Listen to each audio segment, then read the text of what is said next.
Ladies and gentlemen, welcome to another exciting episode of The Devil's Due.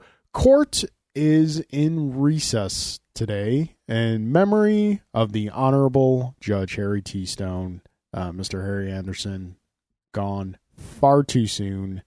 Night court, just, you can, when I was a kid, you could have cheers, you could have Golden Girls, you could take all that stuff. That was all great. It's all wonderful. For me, night court. With me, as always, is a man who is so angry at Mother Nature, he launched himself out of the dome, a Cobra's Terror Dome, to find greener, sunnier pastures, and he didn't even bother to use the fire bat. Mr. Drew Celestino. Accurate. It's crazy here. I'm done. As we went into this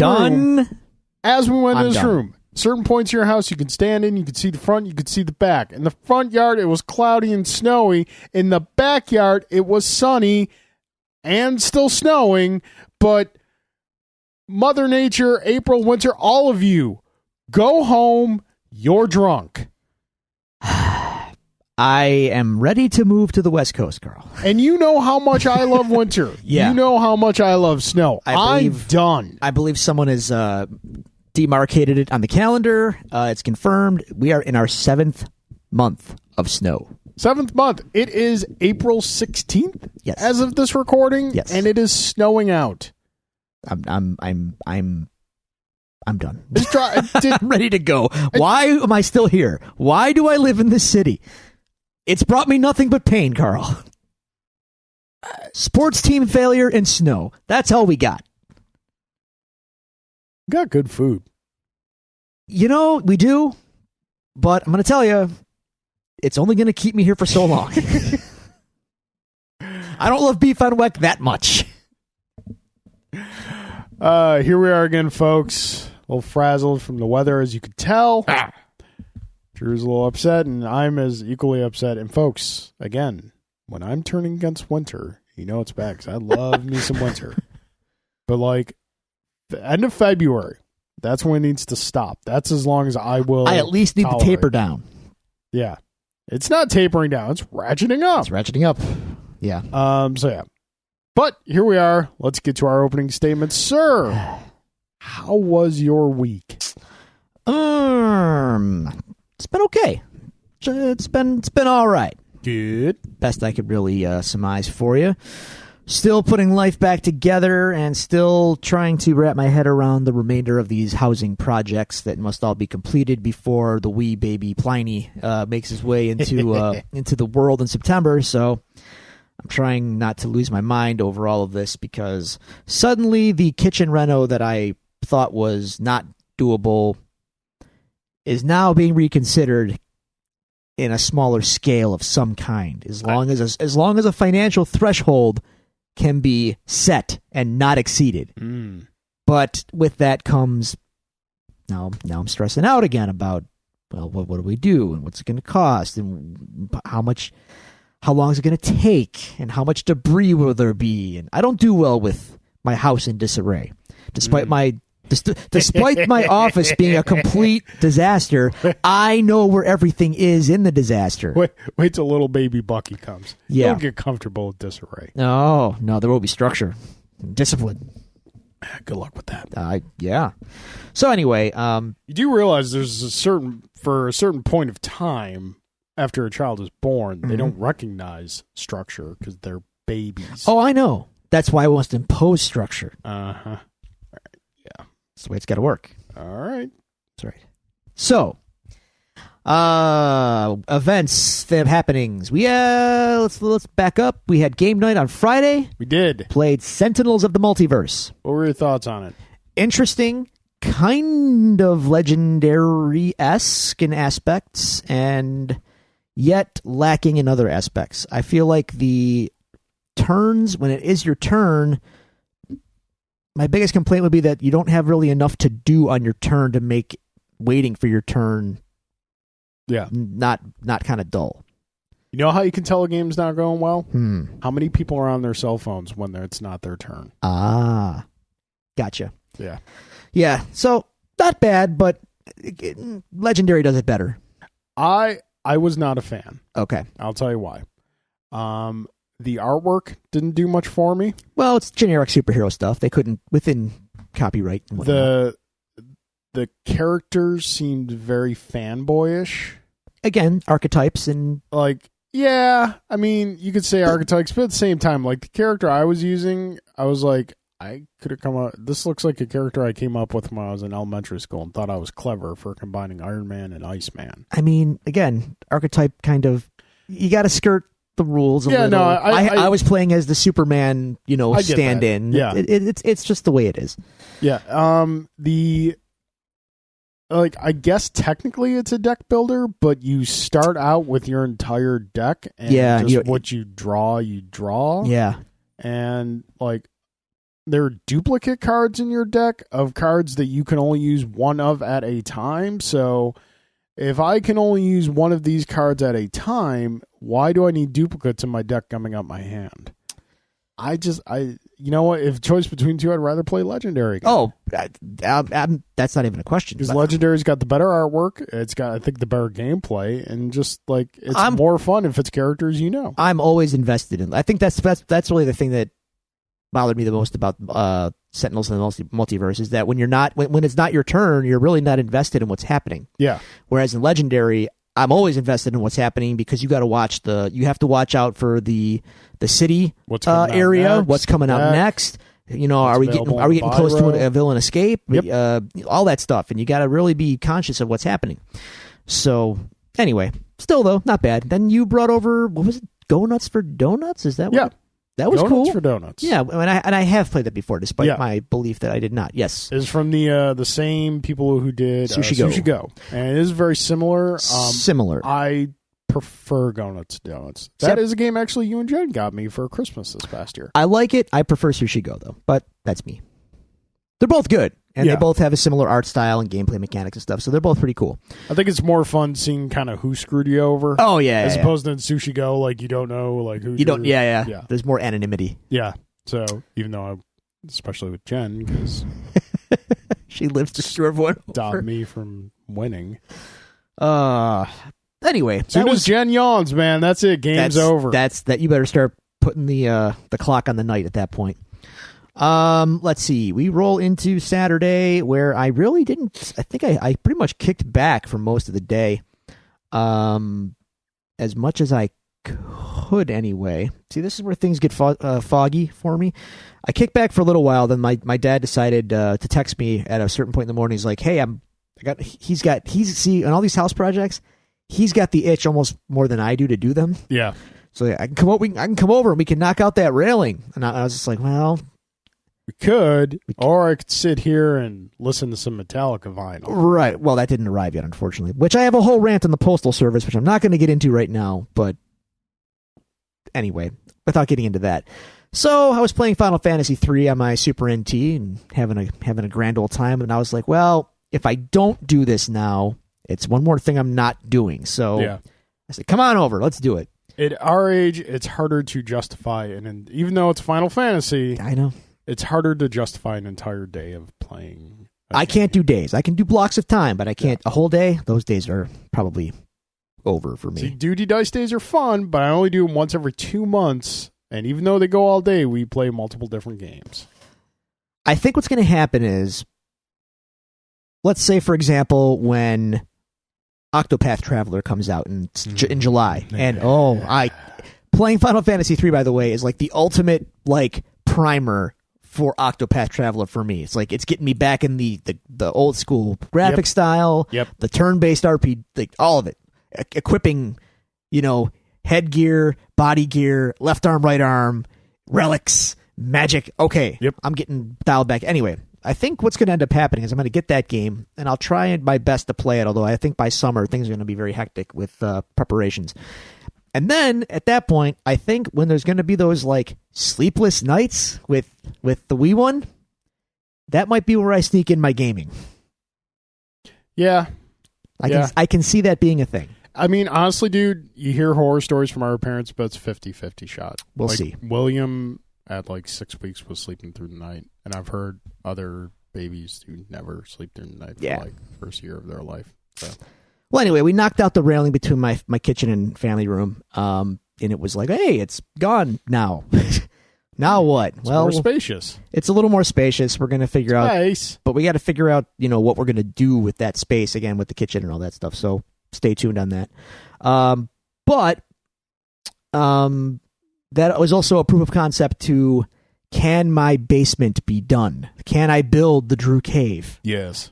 And it looks like we can. Excellent. It looks like we'll be able to get drywall down the weird angle of the steps. So long as we can get drywall down, we can build a room. And I can build my room. I can have my zone. Cobra Island Studios version 3.0? Version 3.0, yes. Yeah. Well, like 2.5, because this is kind of 2, and it's the same house, so...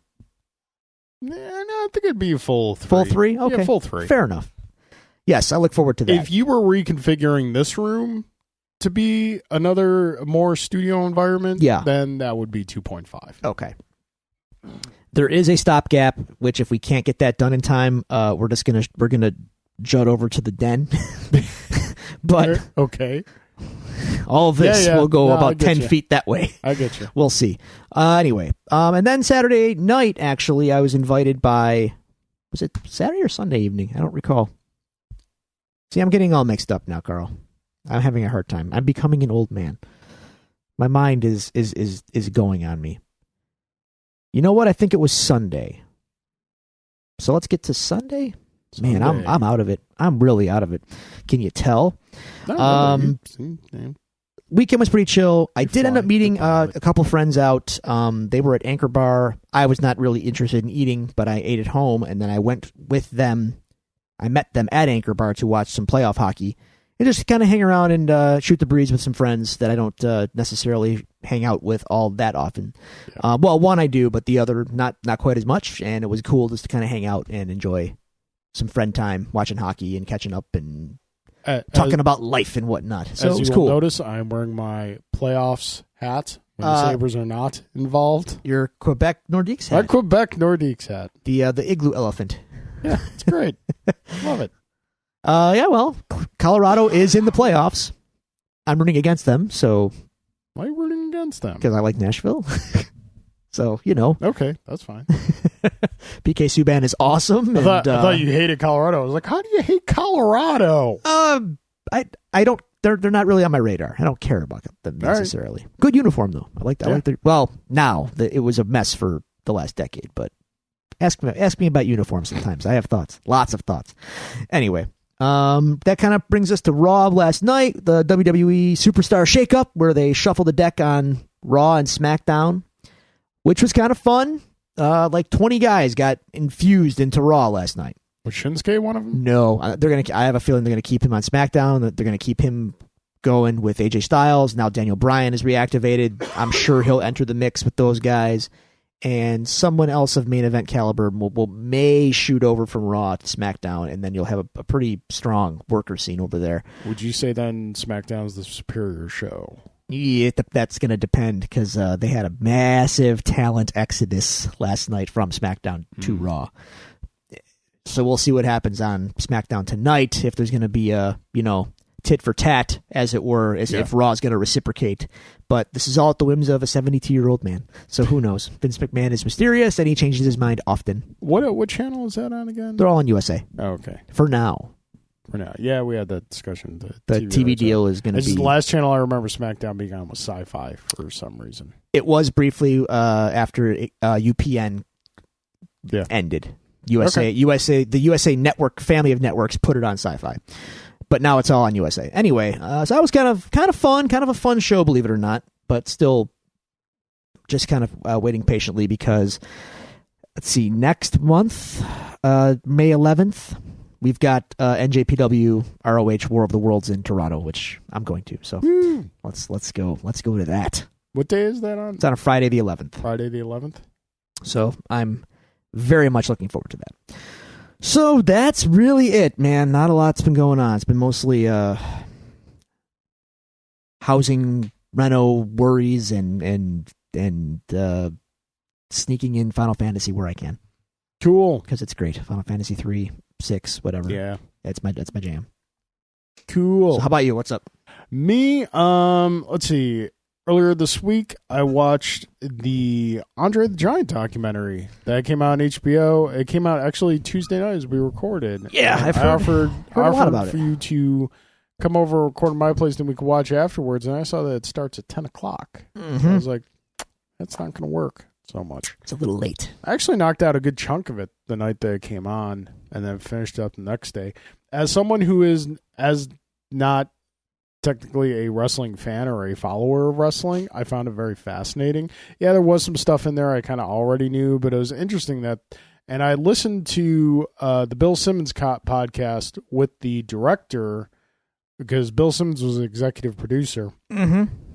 And he had a podcast with the director on before I watched the documentary, actually. And easy now. Excuse me.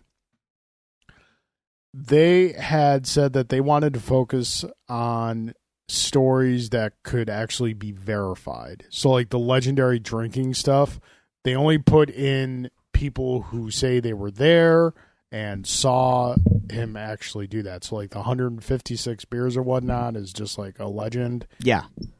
They had like it was funny because they had Rob Reiner and Billy Crystal on, Mm-hmm. and he would, like, Rob Reiner said, not lying, he would go through a case of wine in a day.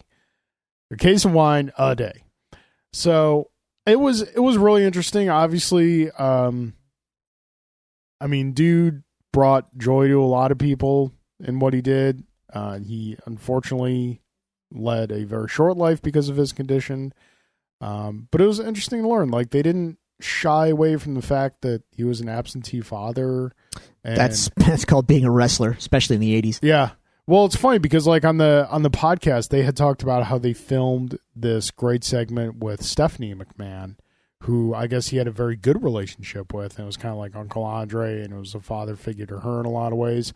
But they decided to leave that out because it didn't seem right to paint him as a father figure to someone who wasn't his daughter. So and they had his daughter on, and it was interesting. I don't think you'll necessarily get the same stuff out of that guy, only because you're extremely learned in wrestling history. Yeah. I know Vince McMahon was a co-producer on that documentary, so I'm like, I know, like, I guess a lot of people have told me that Hulk Hogan takes up a huge portion of it, which I think is kind of silly. And like, there was some details that Hogan relayed that were questionable in their accuracy and reliability, because anything Hulk Hogan says is questionable and possibly unreliable, likely unreliable. But anyway, so they kind of kayfabed it a little bit, which I think I'm not surprised, but you know, being versed in wrestling, I know a lot about his condition. I knew a lot about how, you know, I know about his traveling the territories in the 70s and the 80s. And obviously the Mania 3 match, which Hogan kind of lied about, saying that he didn't know the finish. Everyone knew the finish of that match months in advance. There was no question about the finish of the match. Hogan goes over, you're the man. Hulkamania runs wild. Like, Hulkster doesn't have to embellish this, but he does because he's Hulk Hogan. Anyway, I guess what they didn't talk about, though, was kind of like the end of his life, which is kind of unfortunate. They kind of left all that out from what I understand. So once he leaves WWF, I mean, he kept wrestling elsewhere, and he had a huge falling out with Vince. He kept wrestling in other promotions. He went to Japan.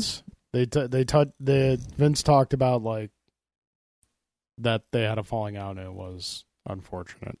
So yeah, well, I mean, I guess I would like to know more about Andre's last days. But again, you know, for people who don't necessarily know all the mythology and all that stuff, cool. But again, a lot of it, I think, is mythology and not necessarily factual. Well, no, so, they focused on primarily the factual.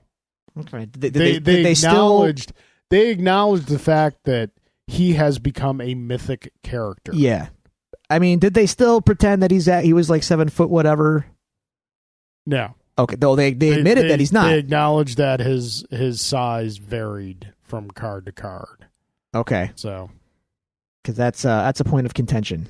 Even now, people argue about it online, and you can look at pictures of Andre next to legit athletes like basketball players and other professional sports stars whose heights are verified because they're not, fake sports. There's that picture of him and Schwarzenegger and Wilt Chamberlain. Well, there's two pictures of that. There's one that most people have seen where Andre's in the foreground and he looks taller than Wilt. Then there's the actual ones where they're on the same plane and Wilt is clearly taller than him. Yeah, Wilt's got like 2 inches on him. Yeah. Yeah. So, again. The man was called Wilt still, so. I'm not touching that one. If you know about Wilt, that could be any number of things. Anyway, that's cool. Go on. I'm sorry. Got derailed there. It was enjoyable. I'd recommend it. Saturday was an X-Wing tournament. Oh. No, not good. No bueno. Okay. So, yeah. I had fun, though. That's the most important part is I had fun. So, real quick, before I forget, now you brought up X-Wing. Apparently, there's going to be a Battlestar Galactica mini ship armada game. Okay. I don't know how it's going to work because there's far less variety in ships, but it's apparently happening. Well, if it's... Did you hear who's making it? I think it's the same guys who make X-Wing. Fantasy Flight Games? I think so. All right. I could be wrong. If they're basing it around their Armada game, because like X-Wing has a huge selection of ships for each faction. Right. And there's 3 factions. There's Rebel, Imperial, and Scum and Villainy. And within Rebel Imperial, as the new movies came out, they have Resistance and First Order and whatnot, but they're not separate factions. In Armada... Star Wars and Armada, there's just Rebel and Imperial, and they have fairly, like, they kind of dove into, like, they're one of the few entities that can use the expanded universe stuff, because a lot of the ships in X-Wing are from the expanded universe.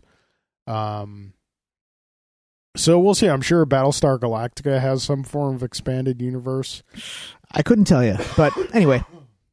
Yeah, but I'm good with X-Wing. Yeah, I'm good with X-Wing. Okay. I don't need... Everyone's jumping over Legion now. I'm like, nope. Not getting into that. The pieces are unpainted and unassembled. I ain't got that kind of time or money. Okay. What? No. What? But there is a slight interest. I'd love to play it. I'd love to try it out. Yeah. But in order to play a full game, I'd have to buy 2 core sets. That's $160. Oh, that's a steep dive in. Yeah. Okay. Yeah, never mind. For things that are unpainted and not assembled. Gotcha. Like I said, going in X-Wing, I said to you, I was thinking about trying it out. Worst case scenario, I've got some really cool looking models to put on my desk at work. Sure. The ships are wonderfully detailed and painted. Mm-hmm. So yeah, I'd be interested to see what happens though. Fantasy Flight always does cool stuff. I just don't like the way they do core sets.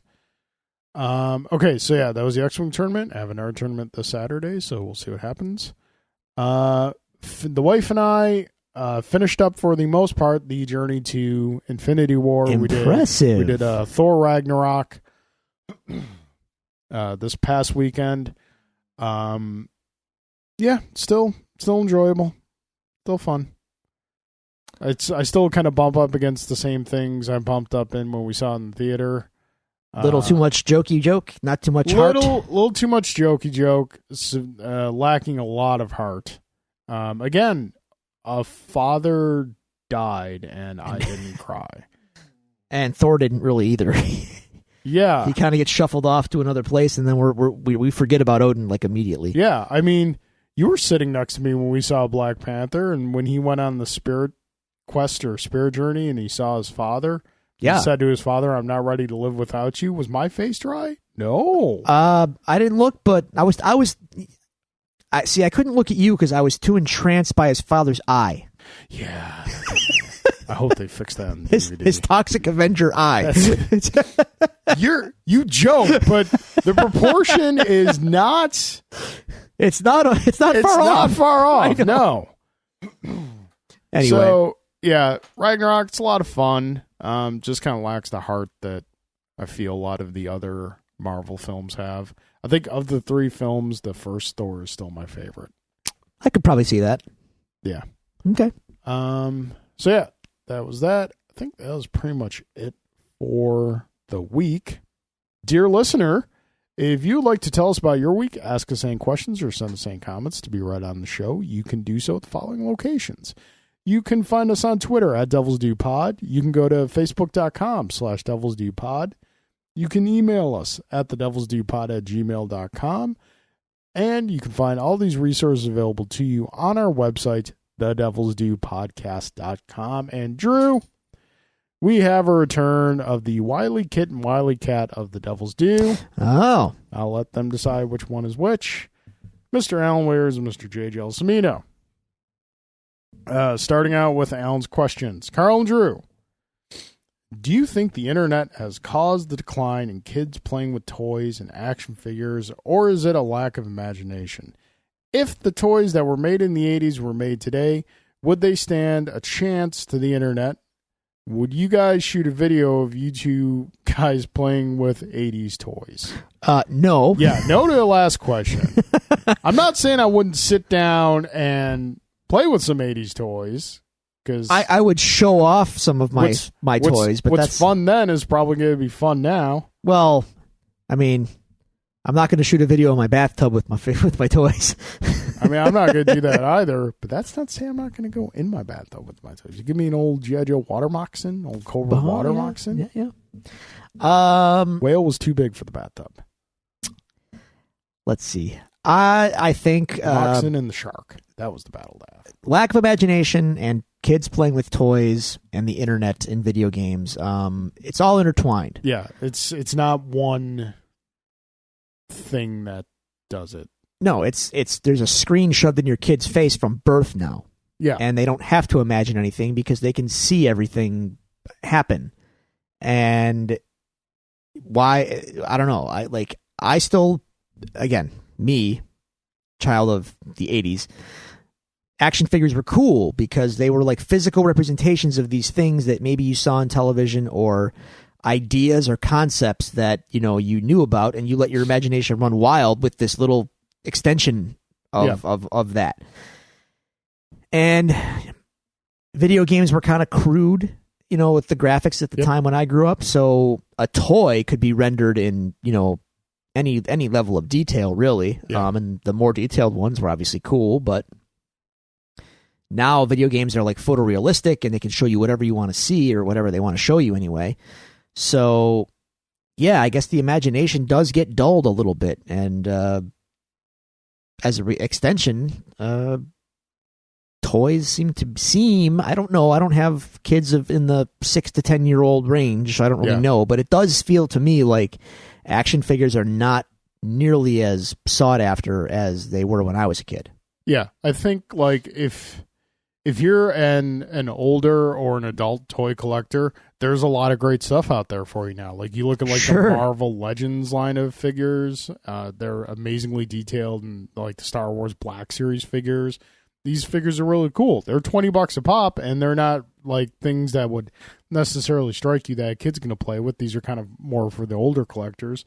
But as far as like kid toy lines right now, they just don't look that great. Well, it's all based on franchises too. So even like Star Wars, that like is the cornerstone for a toy franchise. Sure. It just like you look at the figures and the toys that are coming out now compared to what they were doing back in the day. At least to me, it doesn't seem like there's equal amount of stuff.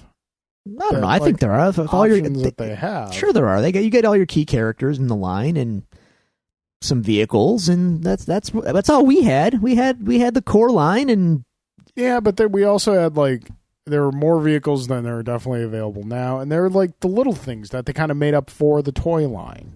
The little like. Not every vehicle had to be the Millennium Falcon or X-Wing. You had like, little play sets, like a little Hoth play set or the Death Star play set. You had settings that you could put these toys in, the aircraft carrier. I mean, but you don't have that a lot nowadays. You know what line I've noticed really does it, and Williams kind of getting about another year or so, he'll be in the age, and I'm excited for that, is the Imaginext toy line. Now, what is that? Imaginext is a toy line for younger kids that they've got the DC license. They've got a whole bunch of different licenses. And they do just really cool play sets and figure packs. And just, they're like a step above. Oh, God. Do you remember Playmobil toys? They were kind of like it was like a cowboy set or a railroad set, and the guys would be like very, very blocky, very stick, and they had the hands almost like the Lego figures and just the two black eyes and the smiley face. Now that you describe it, I think I know what it is, but I didn't know what it was when I was a kid. I know it as an adult. Imaginext is kind of like that, but much more refined. So like, and their lines seem to be, because I know this because my godson Alexander is kind of just recently aging out of Imaginext. And past couple Christmases, I would get him Imaginext stuff. So like, you can get a Batwing that will come with a Batman figure, and it's different from the Batman figure that comes with like the Batmobile and stuff like that. It's very reminiscent of how toy lines used to be done. And it seems like they're still doing that, and I hope they continue to do it until, William ages into it. They've got like Power Rangers and things like that, so hopefully that'll still be kind of the way in a year or so. But yeah, I just think toy lines are not as deep as they were back then. Well, the thing that always kills me, and I've said it before, I look on the back of the boxes of these toys usually nowadays, and they don't have the whole line on it anymore. And I think there's weird rules now as far as like the shows go. Like you can't do specific things to use the show to advertise the toy. Well, technically they couldn't in the 80s either. Which wasn't the case back in the day, because as great as shows like G.I. Joe, Transformers, Thundercats, and whatnot were, He-Man, they were, 25-minute toy advertisements. Well, they did find ways to skirt the rules for that. Yeah. Because it was an issue that they had to kind of duck around. Yeah. So... yeah. Anyway, I think it's a combination of everything in this situation. There's not like one thing. In the future, Carl, it will just be Minecraft. Kids will only have Minecraft, and that's all they will care about. I'm my kid. You say that now. All right. Well, I mean, at a certain age, they're going to want to explore things. A certain age, they grow out of toys, and like I said, my godson Alexander is kind of getting past that point. But his father Jim does a really good job. Kid gets 45 minutes of screen time a day, and the device he uses is set on timer, and once that timer goes out, that's it. He's done. And I guess he gets like more time on the weekends, but like weekdays is 45 minutes, and that's it. And he plays Minecraft, and he loves Minecraft. Minecraft does, I think, in some ways inspire creativity. Even though it's not in a physical way like we were used to as kids, there is an aspect of creativity there.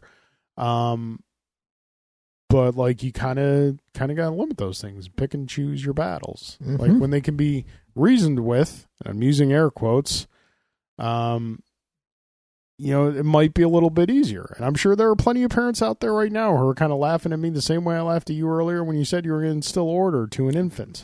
Which, once again, good luck with that. So yeah, it's all a learning process. Carl, will you be attending UBCon? UBCon being University of Buffalo Con. In the future, will the podcast go to the con and record a podcast at the con? As far as cons go, tables cost money. Drew is doing a big house renovation, as you've heard, and baby Bucky is on the way. So Bucky. like a little nickname for him, Bucky. We have Pliny, so I'll call him Bucky. You do you, but I will not. I have a 2-year-old at home and other stuff happenings. It's not that we're closed to doing cons. Cons are kind of difficult for podcasts that aren't widely known because it turns into just us sitting around. Yeah, our wares that we would chuck ourselves. We would be selling ourselves, and that's hard to do when no one knows who you are, and most you can give is like a pamphlet or a card that has like all your information on it, and then you're just kind of hoping the person goes and gives your show a listen to, which is why we really implore you guys who are listening to the show, and we love you guys so much. When we post, it doesn't even have to be anything we post. I know we're not, constant on social media, and that's mostly on me because, I do most of the social media for the show. But like when we post that new episode is out, it means so much to us when you guys share that and retweet it. That helps us out so much. Cons are kind of difficult because we don't have a lot of notoriety right now, even though our downloads are growing. We're not widely known, but the more you guys kind of get the word out about us, and we're trying different things to get the word out about ourselves. We're definitely appreciative of that. But like right now with cons, it's kind of a tough sell. If we're invited, if the con invites us, by all means, we're gonna by all show up. means. Yeah. Nickel City Con is coming up, and we're still kind of on the fence about whether or not to, because that's a big con, and we know some of the people involved, and so we're still kind of on the fence about having a presence there. We're definitely working on possibly getting some interviews with some of the attendees there. So nothing's guaranteed, though. Yeah, nothing's guaranteed. But our growth on the show lies a lot in you, the listener, and we appreciate those of you who do share our new posts and retweet. We really appreciate that. For those of you who don't do it, help a couple guys out. I think one of the reasons, like I was thinking about this once, one of the reasons that I don't post everything that comes across the wire, like on our Twitter feed or we need some show content. It's not so much that. It's like when news breaks or something, is because typically my logic is people who listen to this show already follow like CBR.com, superherohype.com. Right. They're getting this news already. Yeah. And they don't need another thing clogging up their feed saying the exact same thing. Well, that's mighty considerate of you to do. So I do it sometimes, like when a trailer drops or something. Sure. Put it out there. But yeah. But we are listening. We are listening. And we're hoping that you are too. Yes, indeed. So, anyway. Drew. Hey. If you are having a girl. I'm not. Which you are not. You're having a boy. So, done. Would you name her Samus or Zelda? Which one do you prefer? Well, Zelda is such a name that I don't know would fly in 2018. I think it would. I think it would more than Samus. Samus, I think, works. Samus would take a lot more explaining. That's why I like it better. You say that now. Well, because Zelda's cursing your name because she's had to explain her name for the would a girl time. Would she curse her parents if she had a name based on a pop cultural franchise that everyone knows and will know for the next X years as long as they're making the games? Or are they going to give her a hard time over a name that is obscure and no one really knows the origin of? I think the pop cultural name is more made fun of because of what it is. I just like as purely taking it from name standpoint, I like Zelda better. Well, good enough for Rob Williams' daughter. Should be good enough for your daughter. I was going to make a joke, but I'm not going to because it would be very mean of me. So, yes. Okay, Alan, thank you very much for your questions. Now, moving on to Mr. J. Gelsomino. Drew and Carl. Hey. If you could take one video game movie that has already been released and change one thing to improvement, what would it be? And no, an answer cannot be to refilm the whole thing. One movie. You could take change one movie thing. and change one thing about it. Ooh. One video game movie, change one thing. Well, I mean, it's a very open-ended question. So you have to, like, how much change can I, like, let's just throw this out there. Like, could I set, could I take the, okay, here you go. The Super Mario Brothers movie. Yeah. Set it in the Mushroom Kingdom. but that's that requires a whole litany of other changes. So there's nothing when we're talking about video game films that have been released theatrically. There's not one thing that we can do that will 100% fix a bad video game, right? Because there's just too much wrong there. Yes. I know what I'm doing. You go. I'm thinking about mine. I am not going to try to fix a bad movie. I'm going to make a good movie slightly better. I'm going to change the whole Scorpion and Sub-Zero being allies thing in Mortal Kombat. Okay. Because one of the grave sins of that film is that we get no Scorpion Sub-Zero fight. I'm going to agree with you there. Good one. My next, obviously I was going with Mortal Kombat because I think even now in the year of our Lord 2018, despite Rampage's big success, I'm putting that aside. Mortal Kombat is still kind of like, as weird as it is to say, one of the most successful or more, one of the better video game films. No, it's good. It's watchably good. It's good. It's not. I mean, it's not for what it is. It's good. Yeah. It's not trying to win an Oscar. It's trying to be a cool martial arts movie, and it is. It is. And now you said the Scorpion Sub-Zero thing. Yeah, I think I would also recast Raiden. I would actually put someone better in that role, and maybe even give Raiden a fight scene of some kind. Yeah. Then again, a god fighting, it's a little difficult, but there's lots of little changes I'd make to that movie. But the Scorpion and Sub-Zero one is a really good. That's a very astute point that bugged me too at the time because they're mortal enemies. Yeah. I'd also say maybe make it rated R so that you could have some level of fatality, some level of violence that the fans kind of come to know.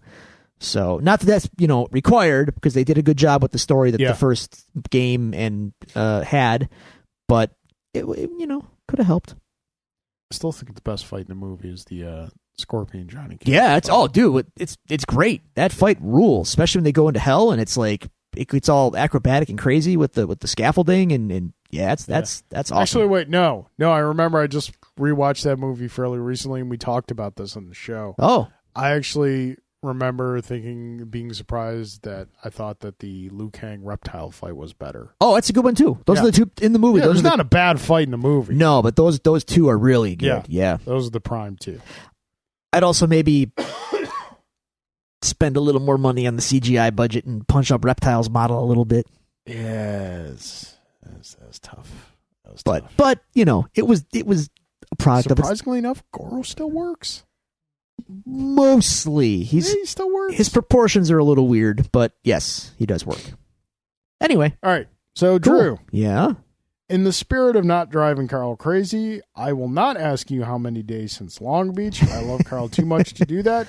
So I ask you, and I'm going to stop there because he's just going on to do the same thing he did before that I said I wasn't going to read again. So, Jay. Wow. Moving on. Wow. All right. I read as much as his. Look, there's the rest of his question. So I'm not saying it's not getting to you. I'm not reading it. Because it's been It's been like 4 or 5 weeks now. It's different. Well, not the joke's dead. We don't know though because the question is we don't really know the answer to the question. All right. Okay, so that way to waste a question, Drew. Just saying. As the stormtrooper once said. Move along. Okay. I love you, Jay. I do. Carl, if you're still acknowledging me as a person, which I am. I don't know. I love you. I love Jay. Jay's great. I have a question. You're an avid fan of the tabletop games. What tabletop game would you create with the Batman license? Funny you should mention that. There is currently a tabletop game on Kickstarter. Of course it's on Kickstarter. With the Batman license. It's a miniatures game, not completely unlike the Street Fighter one. We could probably talk about this in the news. Because I'm not going to lie to you folks, we don't have a ton of stuff today. There's stuff. Yeah, we got stuff, but we can have bigger Don't undersell the show, man. Got to drive that content forward. I know. A game with... I would probably kind of go the Time Stories route and make it a more detective-centered game. Clue with Batman. No, better. Better. Because, like, I mean, yeah, that's probably what I would do. Time Stories, for those of you who don't know, is... how do you explain Time Stories? It's kind of a role-playing game, but it isn't. I mean, you take on a role, and there's a story scenario that you work through, and it's got specific things you can and can't do. Did I like Time Stories? I remember playing it. We started, we didn't finish it, and I don't have a lot of desire to go back to it. Was that the one where we're walking around the hospital or the asylum? Yeah. Yeah, okay. That was all right. We got kind of lost, though. Yeah, I would kind of do that a little more streamlined, a little more, like, shorter. But yeah, I'd probably do that. But yeah, the Batman miniatures game on Kickstarter. We could probably much just have that conversation now since we're about to get into the news. You see steam coming out of your ears. No steam. So there's, I mean, as we've discussed, and Jay and Alan, thank you very much for your questions. We appreciate them as always. Mostly. And love you both very much. Yeah, so Kickstarter. There's an interesting thing in the board gaming world, and in a lot of other realms that's kind of starting video games as pop up into. So here's where I'm okay with Kickstarter. If you and I were to make a board game and we wanted to get it published and put it out ourselves, but needed the capital to do so. So we would go on Kickstarter and say, here's our game, here's what it does, we want to make it, here's the kickstarting, the initial goal, the stretch goals and whatnot. I'm okay with that. I'm okay with independent developers who don't have big publishing houses behind them like Asmodee or like Nintendo or stuff like that doing Kickstarter. Fine with that. A lot of board games go through Kickstarter. Like the Tiny Epic series. Yeah. Most of them go through Kickstarter. Even like smaller game developers that can self-publish still need Kickstarter because they want to get their game out there. It allows for a mass distribution of the product. That's fine. What aggravates me is, like, for example, Hasbro, who make Star Wars toys and make the Jabba's sail barge. Yeah, Jabba's sail. They put up on Kickstarter that they're going to make a full Jabba's sail barge. Now, this is a vehicle in the Star Wars films that has never been serviced in the original toy line from the 70s and 80s or in any sequential toy lines after that. Hasbro came out and said, okay, we are going to do a sail barge. We're going to put it on Kickstarter, and it's going to be $500. No. If you're a major corporation it hit its goal. like that, of course it hit its goal. Because people want a sail barge. And I can't blame them because you look at the thing and it looks pretty cool. Sure. But, parents aren't buying this for their kids. It's kind of like those one-offs. They're not putting it out in the stores, even though they have the capability to. They're a major corporation. They can fund their own projects. They don't need to go to people to get money to make stuff for people to buy. Now, here's a little interesting middle ground that we have with two things that have come up to us in recent weeks. The first one being the Batman miniatures game that I mentioned for Jay's question. Miniatures game, kind of thinking you get this little miniature, think like an amiibo, but slightly bigger, more detailed, better painted. And you get a board and you can move it around and you get cards for skills, things like that. There's a Batman miniatures game and a Street Fighter miniatures game that are both being independently developed. Now, there's one way this can go where I call shenanigans, and there's one way it can go where I don't call shenanigans. The way that it goes where I would call shenanigans is if like DC or Capcom outsourced this to someone and said, you can do this, but you have to raise all the money yourself and put it out yourself and yada, yada, yada. That's BS, because to me that kind of falls in line of the whole Hasbro thing. You have the means to do this yourselves. You don't need our money to do it. But if these two developers went to these companies and said, we have this concept, it's not in your general area of what you make and produce, but it's using your license, can we come to an agreement on the license for us to produce and distribute this? And Capcom and DC said, yes, okay. That I can kind of see. Times being what they are, even though they're still big companies, you kind of got to pick and choose what you're putting your money into. And it mitigates the risk for the company, because this is not something that you generally make and you're taking a shot at to see if a market's there. So yeah, that's kind of where I fall on those. I'm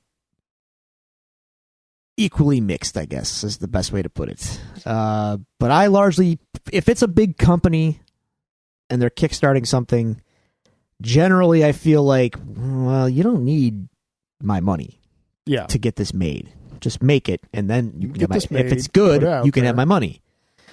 Now, I should, full disclosure, I've only kickstarted one thing in my life, and that was the revival of Mystery Science Theater 3000.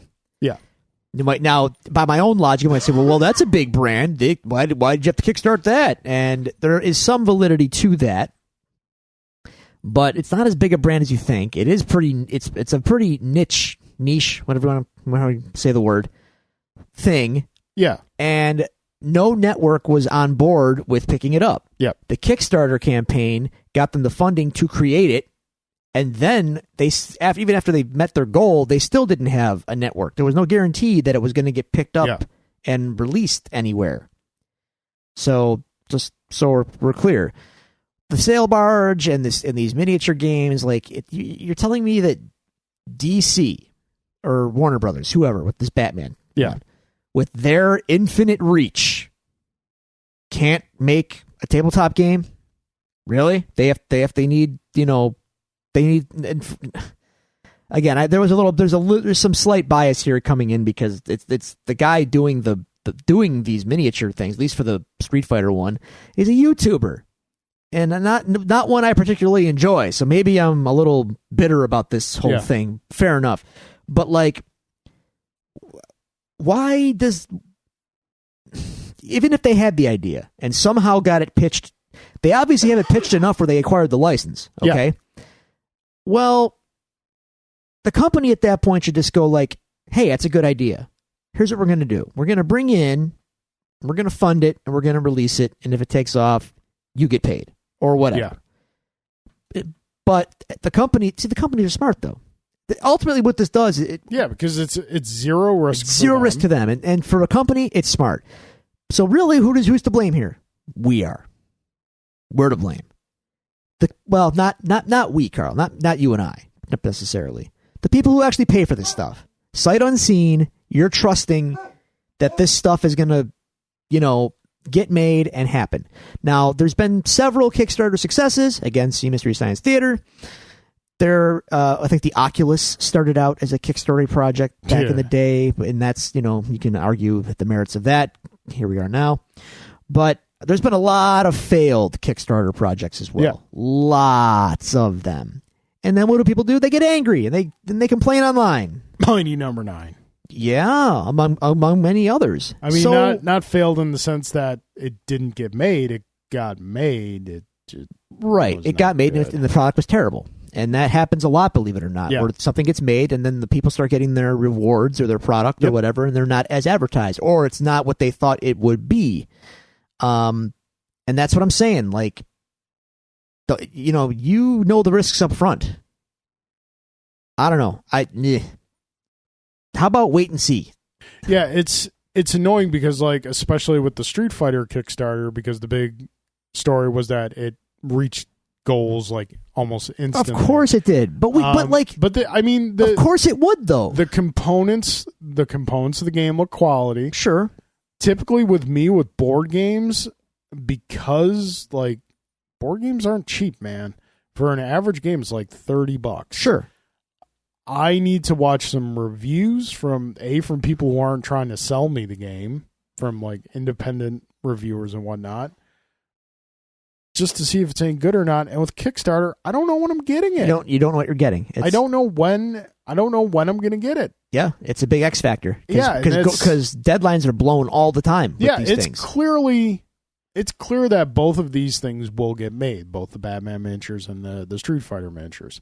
The Street Fighter one, what came up in a lot of news stories that they said that there will not be a retail release.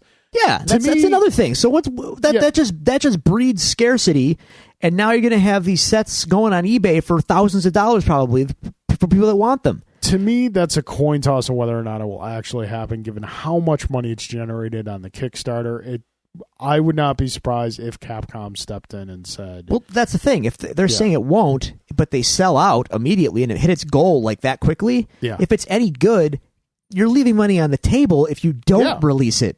But but again, there's that scare. I don't know. Capcom, wouldn't you like to have a fighting game release that doesn't run into problems? Hey-o. There it is. Like a new I don't know. I'm a mixed emotions about Kickstarter, really. Yeah. I think if you have the means, companies, you shouldn't be out there asking for effectively donations. You're asking people to fund your product. I don't know. Yeah. My advice to everyone would just be, if you're going to kickstart something, choose wisely and don't be too upset if it doesn't end up the way you thought it would. Because the end results are often not what you want. So. All right. So that kind of kicks off our news section. Before we get any deeper in news, just some housekeeping. This week, we're just kind of doing whatevs. Next week, we will be doing a recap of Jessica Jones Season 1. And then the week after that, we will be launching into Jessica Jones Season 2. Which leads us into our first news item of the day, is Jessica Jones was renewed for Season 3. Well, I guess Season 2 did well enough to where, for all the complaining I heard about it, I guess it did well enough where they want to bring it back again. Yeah, most of the complaining I've heard is people were expecting one thing and they got something else. And I think they were expecting a more traditional superhero action story, and that's not what they got. It's not that. It's a detective story. So it's got that same pacing. And this is one of the few Netflix shows that I didn't have as much problem with the pacing as past shows. There are some slow points here and there, but it's not nearly as bad. It's no Iron Fist. Well, nothing is that bad. Yeah. Okay, Drew. It's been a hot minute since we stopped by the DC dumpster fire. Oh, how's it going? It's still burning. Of course it is. Still burning. But news coming across the wire today, and thank you to Alan Waiters for sending this to us. Apparently, Steven Spielberg is going to be involved. Some say directing. Some say involved in a Blackhawks film. Are they like the Silverhawks? No. Silverhawks are pretty awesome. But Blackhawks are equally awesome. Okay. Blackhawks are characters from... They're very deep cut for DC. They've existed throughout many different incarnations.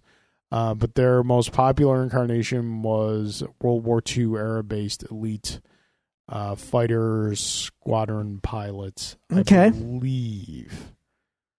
Yeah. Sure, this is happening. With Spielberg's name attached to it, there is a better chance of this happening than most anything that has not already been filmed and in the can or currently in production for the DC movies. And when I say in production, I mean they're on the set, they're shooting. Well, before we get to that, then key things from that article that Alan shared with us about this.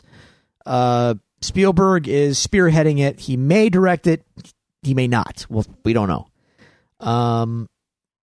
And apparently it will have few, if any, at all, ties to the DC Expanded Universe, or whatever they're calling it. Which I'm okay with. I think we have to just accept that's what they're doing going forward. The universe is dead. I think it's dead and gone. I don't think the Wonder Woman 2, guess what?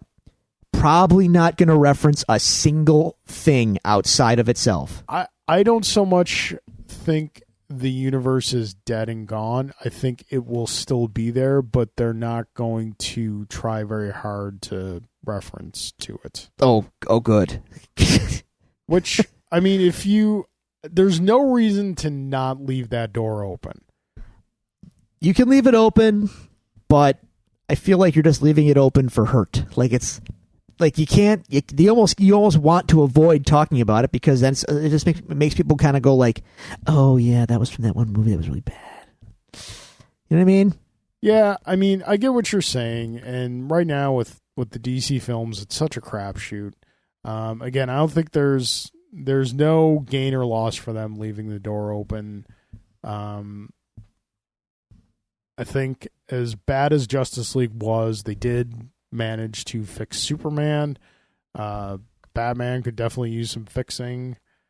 But again, anything beyond Aquaman, Wonder Woman 2, and Shazam is still a coin toss. And some of them aren't even that. Yeah. I mean, the New Gods announcement, I'll still believe that when I see it. Yeah. And that one, too, they even said, isn't going to tie to anything. When I see it, I will partially believe it when I see a trailer.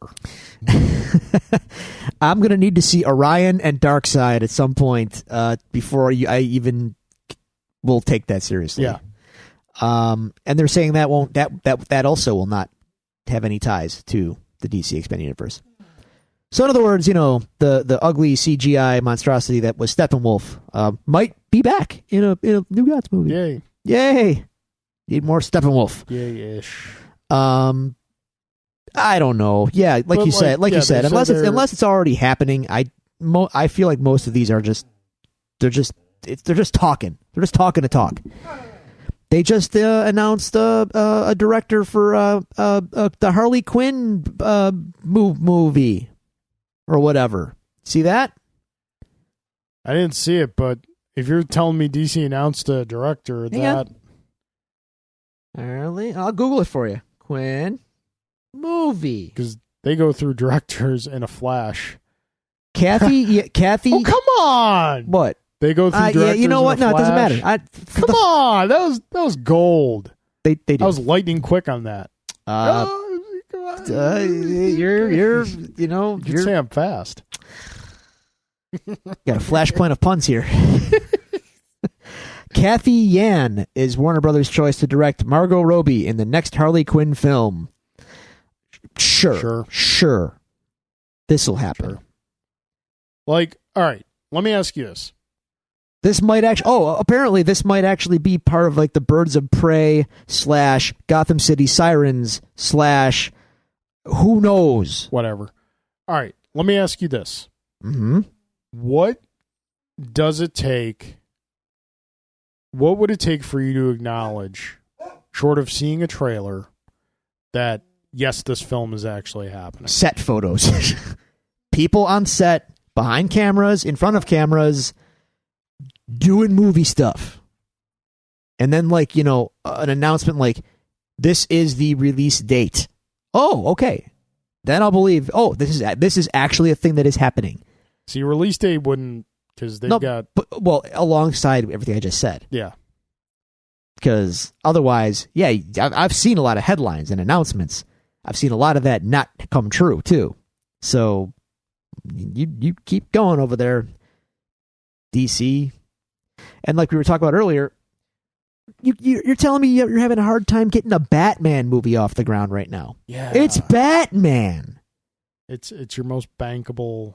You can't get Batman back in theaters? But I casually brought it up to you. Batman, you think Batman will always be money, right? Batman is money. Batman is Batman. Everyone knows Batman. Yeah, well, Batman was in Justice League, and Justice League tanked. So I posed the question, is Batman, people kind of done with Batman? Not done, but in the big movie setup, is it kind of I think we're good on Batman for a little while? I don't think so, but I think you need a new approach to the character. Yeah. You know, I would equate it to, and maybe this is not the best comparison, only because I'll take one over the other every day of the week. Batman is kind of like Hulk Hogan. He's a racist? No, not like that. Oh, okay. Talking about the character Hulk Hogan.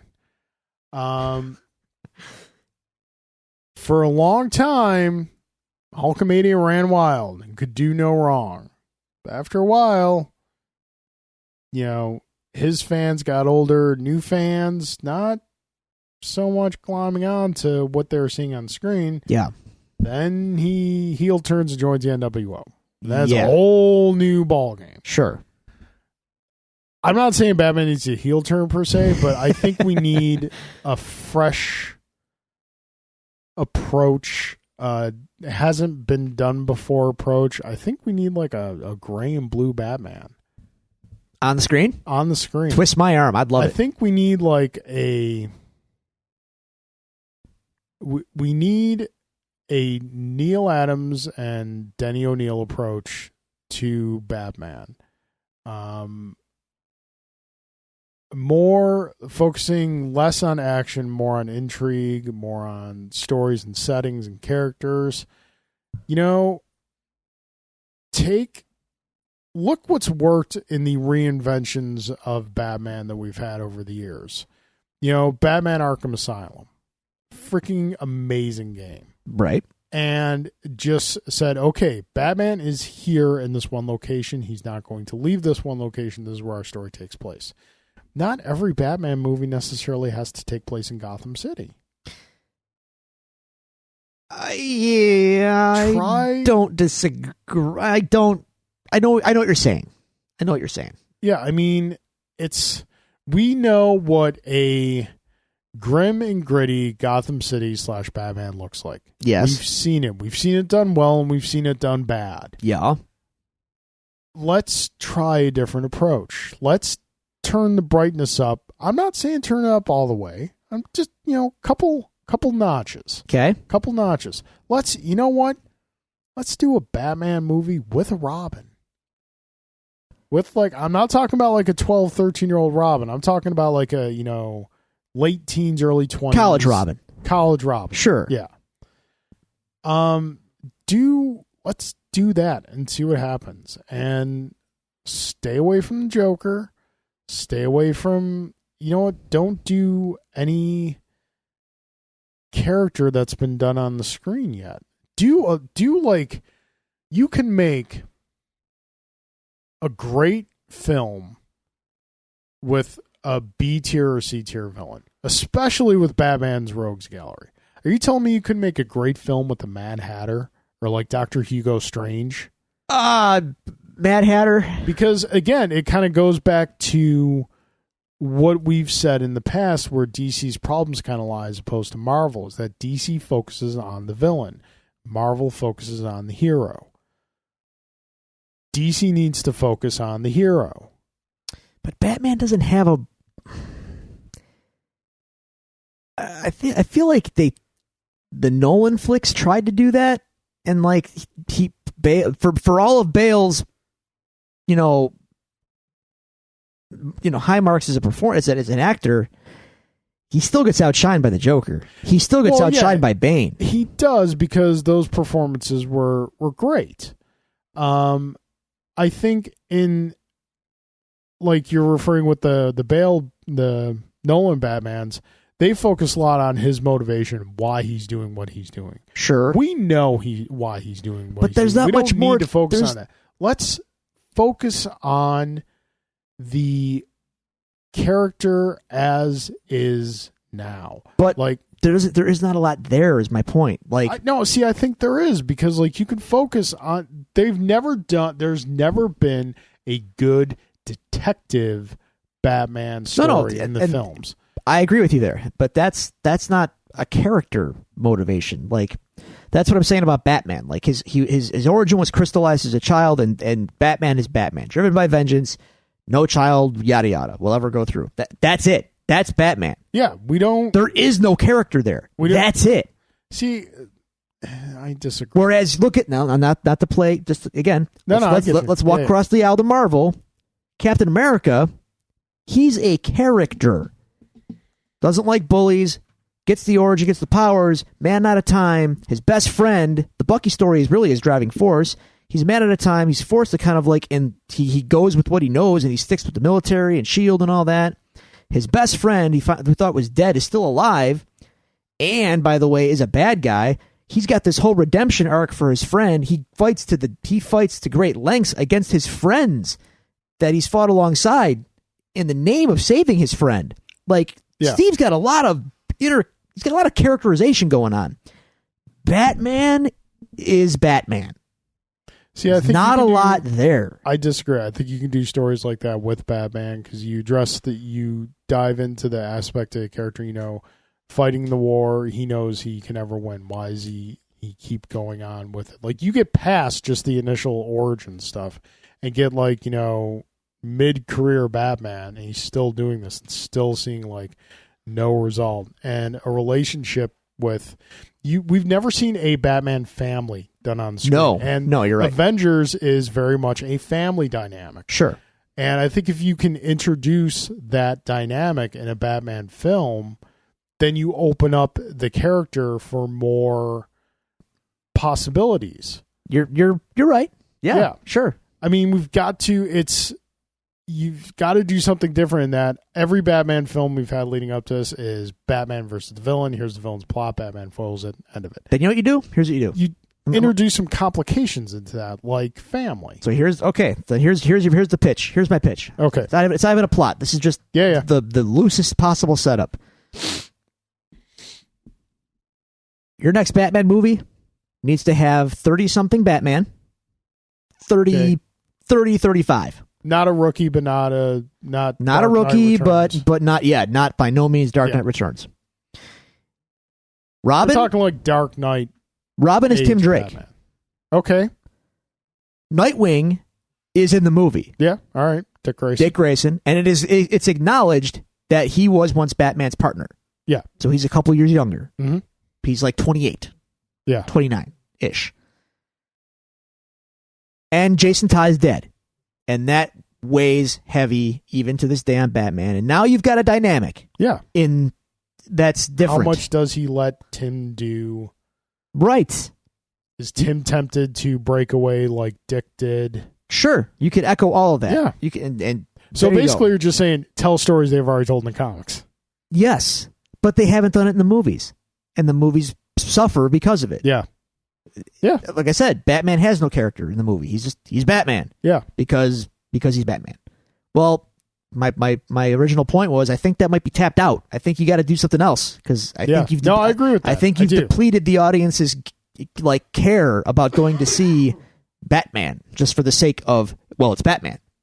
Yeah. Okay. Well, what else you got to say about it? The MCU's been really good about driving things forward, hard. Yeah.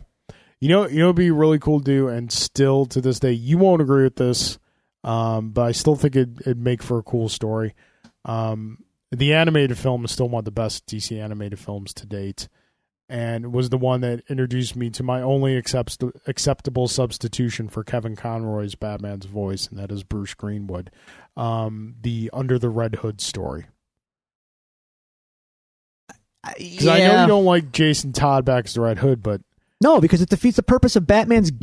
It defeats the whole purpose of him dying. I know, but like when they did Hush and that issue that revealed him as the villain, tell me you weren't like, oh shoot, because if they had just kept that, if they just stayed with that, not done what they did, that might have been one of the all-time great Batman stories. Like Jason Todd is back and he is a villain. Yeah, that. I agree there. As much as I don't like him being alive, if they were going to do it, that was the time to do it. The problem was they did it and they got cold feet and it wasn't actually him. Yeah. Ugh. So, but I still think like in the comics it was written by Judd Winnick. The Under the Red Hood story from is the real fantastic. world. Hey, dude can write a good comic. It was on the real world. So what? It's one of those things. It's amazing. Yeah, but definitely the animated film Batman Under the Red Hood is fantastic. And like the Joker shows up. They use him a little more in the animated film than he was actually in the comics, but it also addresses the dynamic of why doesn't Batman kill the Joker? Yeah. And like there's this great scene where like Jason has the Joker tied up and like is holding him hostage and Batman was there. And Jason would have been like, you know, I can understand you not killing him before, but I thought I would have been the last. I thought that you would not have let him hurt anyone else after me. It's kind of a self-centered way to look at things, Jason, but whatever. The good point. Yeah. Lucas, Lucas is having a hard time here. Lucas is all over the place tonight. But no, I mean, we're definitely, as far as how to go about it, we had different perspectives on it. But we're definitely of the agreement that Batman needs a. I don't like to use the phrase reboot, but he needs to be refreshed. He needs like a fresh approach. Yes, in a big bad way. And I think you do that by introducing the family aspect. Damian. No, not yet. Damian. You gotta ease into Talia, no pun intended, before you get into Damian. So, baby step that one. You gotta tread lightly there. There's a reason this character is endured because like his source material is still great. It is. It's like very rich. It's very rich. Batman series being written by Tom King is like he's getting married to Catwoman, and it's about that, dude. Actually, read it. Don't just chagrin it. It's a really well written story, and it's really kind of deconstructing the character in a good way. All right. Tom King's very good. Lucas, it's okay, buddy. He can't decide if he wants in or out. It's ridiculous. He's kind of like the DC extended universe. He's not sure. In or out. I don't know. Not sure which way to go. Connected, not connected. I don't know. So I think that's pretty much all we have as far as news goes. It's a light week. There's not a lot going on. There really isn't. We're getting like news. We're a week out from Infinity War though. Yeah, we are. I am in uber no spoiler mode, dude. Yeah, I've noticed we're getting like little TV spots here and there. I'm not watching any of it. No, of Solo. Some more stuff. Oh, Solo. Out, new little chunks here and there. Still looks great. Just like I said. But it does. Infinity it's War. Weird. I'm all about. We will see. Not next week. Well, see what happens here now. Our whole schedule with Jessica Jones is going to get weird because All right, everything we said about what we're doing next week, just push forward 1 week. I don't know how it's going to work, Carl. We'll figure it out. Just keep listening to us. That's all we ask. Infinity Wars, that's an episode. That might be a Last Jedi length review episode. It could be. So I don't know. I'm really the way that they're marketing it and the way that they're talking about it. The directors, I mean, in Marvel, like if something major doesn't happen, people are going to be upset. I'm serious because they're selling this movie on conclusion, ending, game changing, yada yada. If they if that amounts to be like, Vision's gone by, and that's it, like people. Okay, not counting Ant-Man and Wasp, right? Which is not the beginning of the next phase; it's the end of this phase. Sure. How many films are there between Avengers 3 and Avengers 4? Spider-Man: Homecoming 2, Ant-Man and Wasp. I don't have the slate in front of me. I don't have the slate in front of me. I don't. And given that we have not seen any scenes, I mean, I've been keeping up on like a lot of stuff they've released. There hasn't been anything released showing Thanos with a full Infinity Gauntlet. There's still not. You're right, but then again, so I don't think everything's going to be 100% resolved at the end of this film. And they've said, the Russo brothers have said, the title of Avengers 4 is going to scare you. So, I mean, does this film end with Thanos having the full Infinity Gauntlet? We just have to wait to the next Avengers film, which has already been shot. But they've said that the next one isn't Part 2 of Infinity War. They have said it's not Infinity War Part 2. They have not said that it's not a continuation. Well, the implication is that it's... No, they've just said this is not the title. Could it be Infinity War and then the next one is Infinity Gauntlet? Because we have very few, if any, announced films in between Avengers 3 and 4. I got a list right now. Ant-Man and Wasp in July, like you said, not counting that. This list, unfortunately, is including movies that do not belong in this list, but because they're including Fox and Sony movies, so this article is useless. Captain Marvel, next March. Which chronologically takes place before Infinity War, takes place in the 90s. And then Avengers 4 next May. Yeah. So, yeah. It may not be Infinity War Part 2, but I think think of all the stuff that, if they were going to do a self-contained Infinity Gauntlet story, think of all the stuff they would have to do to make this movie coherent. And only doing that in 2.5 hours, maybe 3. God, I hope it's 3 hours. I feel like there's going to be a big cliffhanger at the end of this movie. Yeah. Something big. And then it's going to be like Back to the Future 2 style, like to be continued. Like, oh no! Except the wait is much longer because this is a year wait. Yeah. Between 3 and 4. I don't know. I don't know what's going to happen here. But they got to deliver something. Yep. Big. Oh, I'm sure. It's Marvel. It's Vigo. Yeah. Okay. Fair enough. Well, I guess that's it then. Yeah. So, yeah. Oh, yeah, no. I'm throwing it back to you. No, Carl. I know. One last quick thing. So, friend of the show, Nate Lockhart, hosted Memory Machine. We were on his show. He's been on our show. Came back from the Midwest Gaming Classic. He was there this weekend, had a great time. Because he's Nate, I love him. He's excited about getting a Sega Master System copy of Sonic the Hedgehog 2. Oh. He said it's slower. And I'm like, that's like saying, hey, look, I got this earlier version of Contra. It's got less guns. But it's Nate. Nate loves that stuff. So it's like, I got Mortal Kombat for the NES. It's not as good. You think? But, I guess, and Nate took pictures, Billy Mitchell was at the Midwest Game. Oh, Classic. How did that go for him?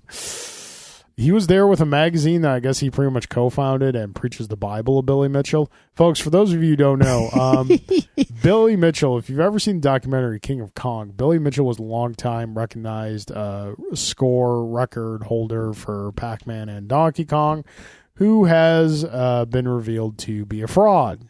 Allegedly. Likely. Apparently he cheated by not using arcade original hardware emulators and whatnot. And I guess in this world there is a difference at. So Twin Galaxies, who lived and breathed on that dude's junk, have disowned him and stripped all his records from him. So if you've ever seen this guy, he's just a tool. He looks like a comic book character, a shady one, and not a good one. That's either. What I mean. Like, yeah. He looks like he's well, you can have a good shady character. Like he has a costume almost. He looks costume-esque. Yeah. So not quite supervillain, but C tier. Yeah. Wannabe supervillain. Anyway. Yeah. That's. Yeah. Weird. All right. So all that being said, I think that's pretty much it. I don't think we really have a lot more to go over this week. We've had some fun discussions here regarding Kickstarter and the Batman conundrum. How do you fix Batman? You know what we need? What do we need? Do we need Nicolas Cage's Joker? No, God. He said he wanted to play Joker. I mean, at his most unhinged, sure, go for it. Someone needs to do like the DC Ultimate Universe Batman. Just I was never a big fan of the Ultimate Universe to begin with. I'm just saying, let someone run wild. Say you can. Didn't we kind of already get that with New 52?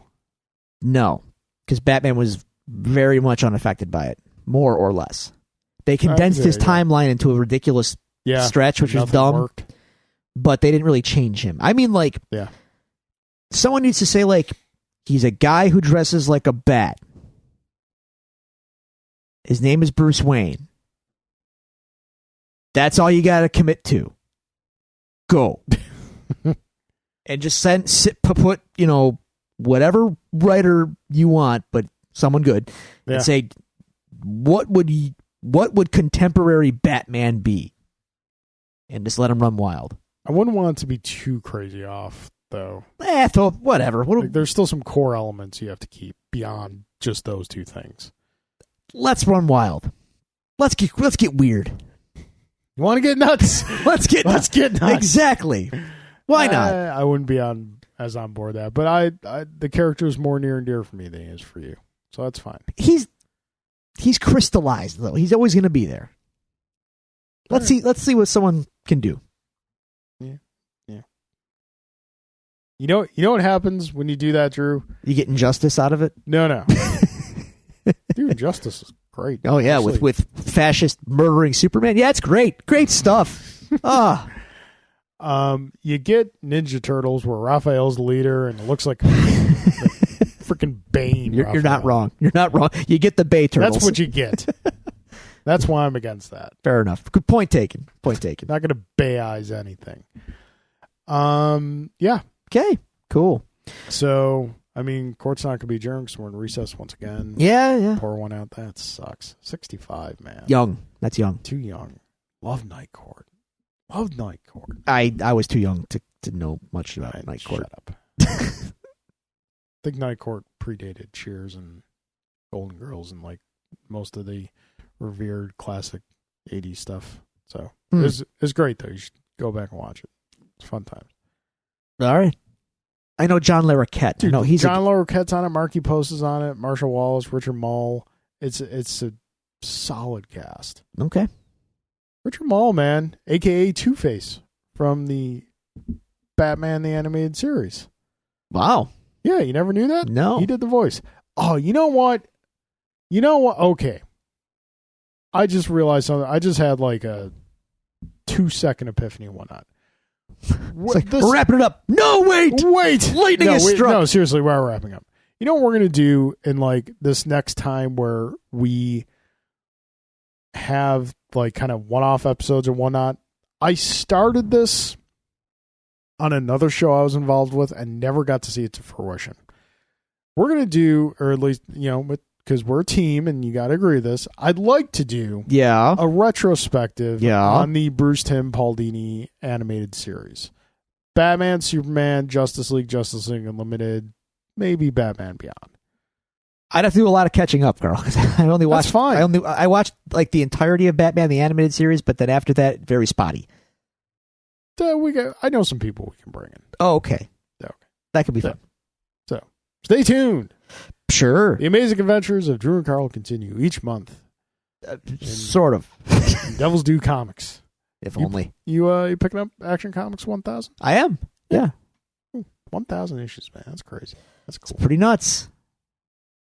Pretty nuts. All right, folks. That does it for us. We appreciate you sticking around to hear our mindless babbling. As always, if you want to reach out to us, you can do so on Twitter at Devil's Due Pod. You can go to facebook.com/Devil's Due Pod. You can email us at thedevilsdupod@gmail.com, or you can find all these resources available to you on our website, thedevilsdupodcast.com. Drew, any last thoughts? No. Okay, I was about to say, it's an audio medium here, sir. They don't see your pondering face. Okay, folks, we appreciate you. Thanks for stopping in. Until next time, pour one out.